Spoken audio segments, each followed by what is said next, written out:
Hello, ici Stéphane et bienvenue sur la chaîne VDR Lifestyle. Tu prends des heures pour réaliser quelque chose qui aurait pu te prendre que 30 minutes?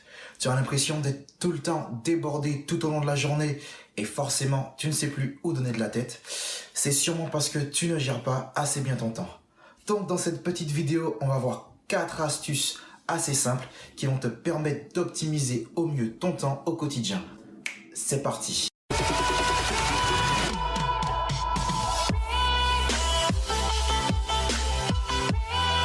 Alors sans plus attendre, rentrons dans le vif du sujet avec la première astuce qui est de faire les petites tâches du quotidien immédiatement.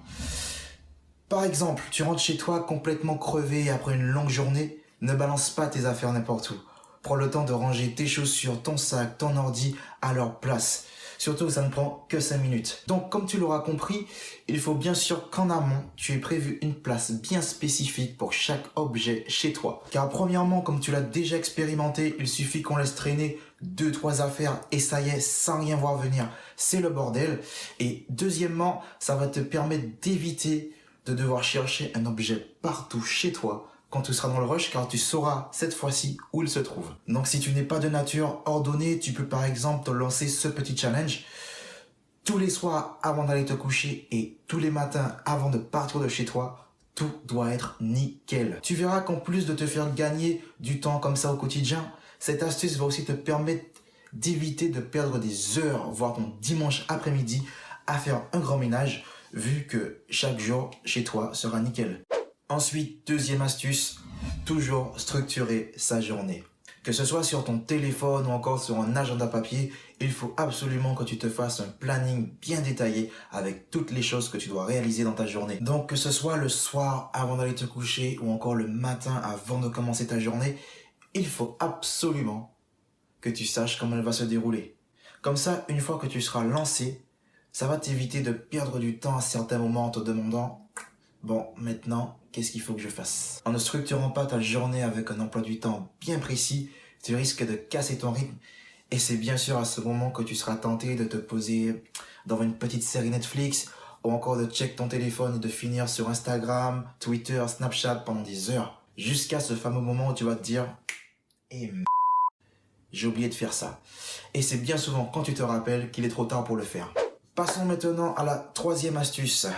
Évite absolument de faire du multitâche. Alors, déjà parce que c'est impossible. Ouais, notre cerveau ne peut pas faire plusieurs tâches en même temps. C'est juste qu'il passe rapidement d'une tâche à une autre, ce qui donne cette impression de simultanéité. Donc, lorsque tu jongles entre plusieurs tâches, ton cerveau va donc se concentrer sur la première, passer à la suivante, se reconcentrer sur la première. Ce qui est de 1 très fatigant et de 2 complètement contre-productif. Parce que au lieu de porter toute ton attention sur une seule tâche, tu te disperses sur plusieurs. Et puis, bien souvent, quand on essaye de faire du multitâche, c'est parce qu'on est dans le rush et qu'on veut faire vite. Mais du coup, vu que le multitâche nous rend moins performant et nous fatigue encore plus, ça risque de rajouter du stress à la situation initiale. Voilà pourquoi il est fortement conseillé de se concentrer pleinement sur une tâche, la terminer, puis passer à la suivante. Ensuite, quatrième et dernière astuce de cette petite vidéo, toujours tout chronométrer. Cette astuce est un peu inspirée des techniques Pomodoro ou encore Top Chrono. Je vais pas m'étaler sur le sujet, si jamais tu veux en savoir plus, je vais te mettre des petits liens dans la description. Enfin bref, voilà l'essentiel. Avant de commencer une tâche, tu visualises le temps nécessaire pour la réaliser. Une fois que c'est fait, tu vas prendre ton téléphone ou n'importe quel objet doté d'une minuterie, tu vas y appliquer le temps que tu as trouvé. Avant de commencer ta tâche, tu lances ton minuteur, tu t'y mets.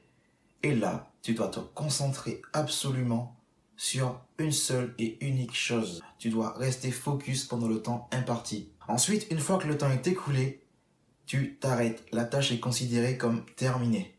Tu prends 5 à 10 minutes de pause et tu pars sur autre chose. Ce qui est intéressant avec cette technique, c'est qu'elle va stimuler ton esprit de compétition. Car en sachant que tu dois absolument finir avant la fin du minuteur, tu seras beaucoup moins tenté de faire plusieurs choses en même temps. Pour les tâches récurrentes, si tu termines avant la fin du minuteur, n'hésite pas à noter ton temps et à réajuster à chaque fois. Tu verras qu'à force d'appliquer cette technique, tu seras de plus en plus rapide et efficace, car ton cerveau aura pris l'habitude de travailler de cette manière. Donc voilà, récapitulons un peu les 4 petites astuces qu'on a vues dans cette vidéo. La première, sois ordonné et fais toujours les petites tâches du quotidien immédiatement.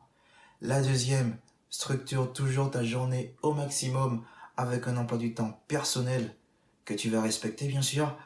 La troisième, évite absolument de faire du multitâche car c'est inutile. Ouais. Et la quatrième qu'on vient de voir, essaye de toujours tout chronométrer. Voilà, c'est tout pour cette petite vidéo Quick Learning. Si tu l'as aimé, n'hésite pas à liker, à partager et surtout à t'abonner. Sur ce, peace.